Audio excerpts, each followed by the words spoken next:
ओम नमो भगवते वासुदेवाय। देखिए, एक बार राक्षस राज रावण के दिमाग में एक बात आई कि आखिर मेरी मृत्यु कैसे होगी, क्योंकि संसार में कोई भी देवता या कोई मनुष्य मुझे मार नहीं सकता। आखिर उसका कारण क्या बनेगा। तो उन्होंने अपने मन में सोचा कि सनत कुमार मुनि, जो बड़े तपस्वी और बहुत भारी त्रिकालदर्शी मुनि हैं, यदि मैं उनके पास जाकर और विनय पूर्वक अपनी समस्या का समाधान पूछूं, तो वह समस्त समस्याओं का समाधान मेरी कर सकते हैं। देखिए, बस ऐसा सोचकर एक दिन की बात है कि राक्षस राज रावण स्वयं सनत कुमार मुनि के आश्रम में दर्शन करने के लिए वन में पहुंच जाते हैं।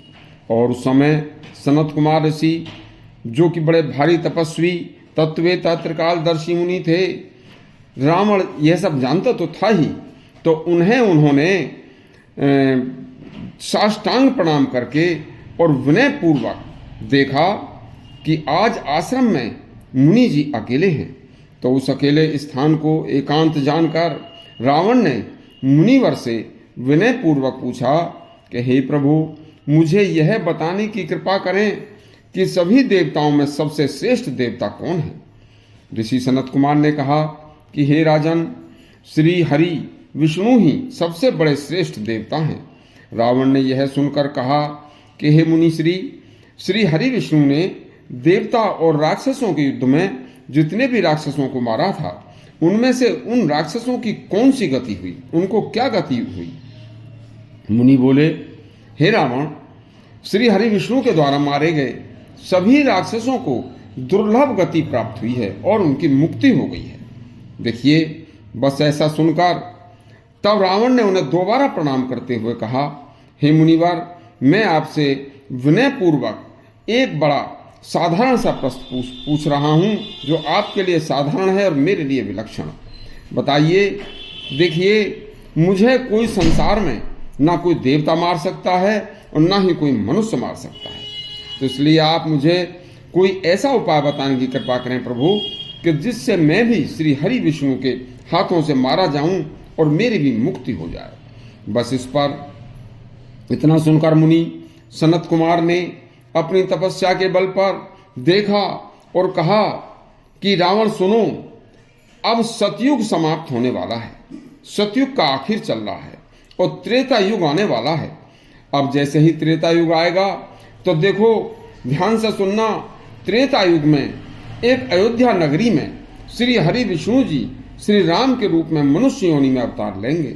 बस उस समय तुम ये जानबूझकर कि सब कुछ जब तुम्हें पता है, तो श्री राम से बहुत बड़ी दारुण दुश्मनी मोल ले लेना और उनसे भारी दुश्मनी करके, उनसे युद्ध करके बस परमात्मा श्री राम के द्वारा अपना वध करा लेना। बस इतना सोचकर आप ये सोचिए कि आप मुक्ति को प्राप्त हो जाएंगे। इतना सुनकर सनत कुमार मुनि की इस बात को ध्यान में रखकर रावण ने त्रेता युग में जनक पुत्री सीता का अपहरण किया था और उसने अपने वध की इच्छा से उन्होंने सीता को अपनी माता के समान समझकर अपनी अशोक वाटिका में सुरक्षित रखा था।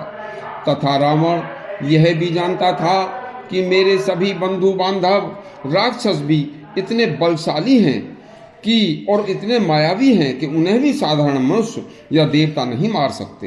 तो इसलिए इनकी भी मुक्ति मेरे साथ होनी चाहिए। इसलिए उन्होंने अपने मन में रखकर यह बात किसी को नहीं बताई और इसलिए एक एक करके समस्त बंधु और बांधवों को वह, जब उन्होंने रावण से श्री राम से युद्ध मोल लिया, तो राम से युद्ध करने के लिए एक एक करके एक एक योद्धा को भेजते रहे और उसको राम के हाथों या उनके द्वारा मरवाते रहे।